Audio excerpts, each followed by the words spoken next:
La pluie du dixième de la nuit du 2 au 3 avril qui a frappé la ville de Kigali a emporté plusieurs choses dans des vies humaines, des maisons et des voies de communication rappellent celles qui s'est abattue sur la ville de Kigali en 2013. La ministre en charge du ministère de lutte contre les catastrophes naturelles donne le bilan des conséquences occasionnées par cette pluie.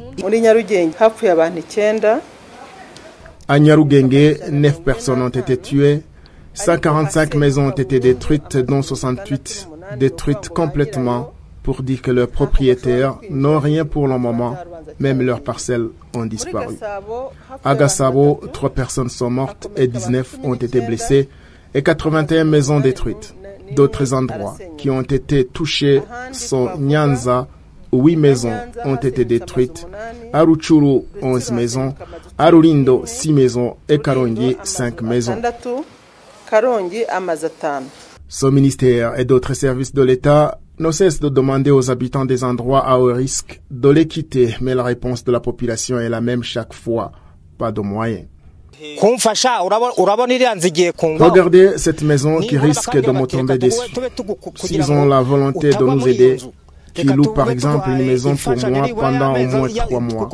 C'est vraiment terrible. Mes enfants dorment à la belle étoile, la malaria et les autres maladies légales. On va quitter ici pour aller où? S'ils nous donnent des crédits ou qu'ils nous donnent de l'argent pour chercher d'autres parcelles. Avant d'avoir où aller, nous dormons ici même. Le ministère ayant en charge de la lutte contre les catastrophes naturelles et la ville de Kigali précise que l'aide d'urgence a été donnée et qu'ils sont en train de faire un recensement pour venir en aide à cette population démunie. Chaque district est en train de faire un recensement pour connaître les dégâts occasionnés par ces pluies diluviennes. Ces districts ont déjà reçu des fonds pour venir en aide aux plus nécessiteux pour qu'ils puissent quitter ces endroits à haut risque. Parmi les victimes de ces inondations, parmi eux, il y a des locataires et des propriétaires des maisons.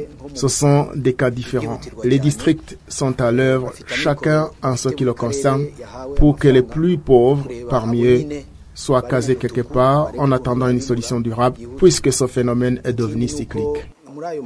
Même si des aides sont en train d'être octroyées, la population vivant dans les endroits déterminés comme à haut risque ne compte pas quitter ces endroits si l'État ne s'implique pas pour leur déménagement ou s'il ne leur donne pas de crédits.